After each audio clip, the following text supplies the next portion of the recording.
நான் உங்ககிட்ட ஒரு கதை சொல்ல போகிறேன். பொங்கல் திருவிழா. குமார் ஒரு நாள் வந்துட்டு அவங்களோட அப்பா அம்மாவோட அவங்க பாட்டி ஊருக்கு வந்துட்டு போனான். அங்கே வந்துட்டு திருவிழா நடைபெற்றது. அதுக்கு முந்தின நாளே அவன் வந்துட்டு போயிட்டான். அன்றைக்கி வந்துட்டு அவனுக்கு பசியாக இருந்துச்சு. குளிர்சாதன பெட்டி அதான் ஃப்ரிட்ஜில் இருந்து பழங்கள் எல்லாம் எடுத்து சாப்பிட்டான். இன்னும் பசிச்சதுனால மேசமியில் வந்துட்டு ரொட்டியும் ஜாமும் இருந்துச்சு. அம்மா வந்துட்டு அதை மூடுனாங்க. ஏம்மா மூடுறீங்கன்னு அவன் கேட்டான். அதுக்கு அம்மா சொன்னாங்க, இது மாதிரி நம்ம மூடி வச்சாதான் தூசி பூச்சிகள் ஈக்கள் இது மாதிரி இருந்து நம்ம உணவை வந்துட்டு நம்மளால காப்பாற்ற முடியும் அப்படின்னு சொன்னாங்க. ஓகே மேம் சொல்லிட்டு அவனும் அந்த ப்ரெட்டு ஜாம்லாம் சாப்பிட்டுட்டு மூடி வச்சுட்டான். எனக்கு அது ரொம்ப பிடிச்சிட்டு இருந்துச்சு. அதனால் மறுநாள் சாப்பிட்லான்னு சொல்லிட்டு அவன் மூடி வைத்தான். அதுக்கப்புறமா பொங்கல் நாளும் வந்துச்சு. அனைவரும் திருவிழாவை என்ஜாய் பண்ணிட்டு இருந்தாங்க. இப்போ வந்துட்டு பாட்டி பொங்கல் வைக்கிறதுக்காக மண்பானையில் வந்துட்டு நீர் ஊற்றி தயார் செஞ்சாங்க. நீர் கொதிக்க நீராவி வந்த உடனே பாட்டி வந்துட்டு ஃபஸ்ட்டு அரிசியை போட்டாங்க. அரிசி வந்ததுக்கப்புறம் வெள்ளத்தை போட்டாங்க. அதுக்கப்புறமா மறந்து போச்சா சொல்லு. அருகில் வந்துட்டு விருந்துக்கான எல்லாமே வந்துட்டு ரெடி பண்ணிட்டு இருந்தாங்க. அப்போ வந்துட்டு ஐஸ் இருக்கிறவர் வந்தாங்க திருவிழாவில். குமார் வந்துட்டு ஒரு குச்சி ஐஸ் வந்துட்டு வாங்கி சாப்பிட்டான். அதுக்கப்புறம் சாப்பிட்டுக்கிட்டு அவங்க வந்துட்டு பாட்டி பொங்கல் செய்கிறத பார்த்தான்.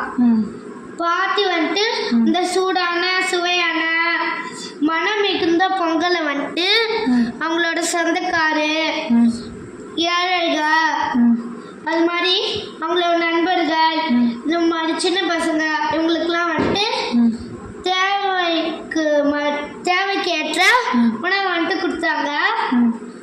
இலையில குமாருக்கு வைக்கப்பட்ட இலையில உணவுல அவனுக்கு வந்துட்டு ரொம்ப அதிகமாக இருந்ததை பார்த்து அவனுக்கு பக்கத்தில் இருந்த மாமாவுக்கும் அத்தைக்கும் அதை பகிர்ந்து உண்ண நினச்சான்.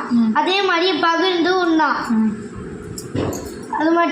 அதுக்கப்புறம் எல்லாரும் ஜாலியாக திருவிழாவெல்லாம் கொண்டாடிட்டு விருந்தெல்லாம் சாப்பிட்டுட்டு போயிட்டாங்க ஊருக்கு. மிச்சம் சாப்பிட வந்துட்டு பாட்டி நாய்க்கு பூனை இது மாதிரி காக்கா இந்த மாதிரி விலங்குகளுக்கு பகிர்ந்தாங்க. இதோட பாயிண்ட் என்னன்னா, இல்லை 3 பாயிண்ட் இருக்கு. ஒன்று, உணவை வந்துட்டு ஈக்கள் தூசிகள் இது மாதிரிலேருந்து பாதுகாக்கிறதுக்காக மூடி வைக்கணும். ரெண்டாவது, அந்த உணவை வந்துட்டு எல்லாருக்கூடையும் பகிர்ந்து உண்ணணும். மூணாவது, தேவைக்கு உணவு தேவைப்படுறவங்கக்கிட்ட நம்ம எல்லாத்தையும் நம்மக்கிட்ட இருக்கிறத கொஞ்சம் அவங்களுக்கும் கொஞ்சம் கொடுத்து பகிர்ந்துக்கணும். சரி, இப்போ இதெல்லாம் என்ன கொஷின்ஸா? இப்போ இதுலேருந்து இதில் இருக்க கொஷின்ஸா? ஆமாம். சரி, நான் கேட்கட்டுமா? சரி, பழங்கள் எங்கே வைக்கப்பட்டு இருந்தன? பழங்கள் குளிர்சாதன பெட்டியில் வைக்கப்பட்டு இருந்தன. குளிர்சாதன பெட்டினா என்னது? ஃப்ரிட்ஜு. சரி, நீரின் 3 நிலைகளில் இருக்கும் பொருள்களை எடுத்து எழுதுக. அந்த பொங்கல்ல இருந்ததா? பொங்கல் இல்லை, நம்ம என்ன வேணாலும் எழுதலாம். ஓ சரி. திரவம் பால், திடம் கல், வாயு கொதிக்கும் நீர்.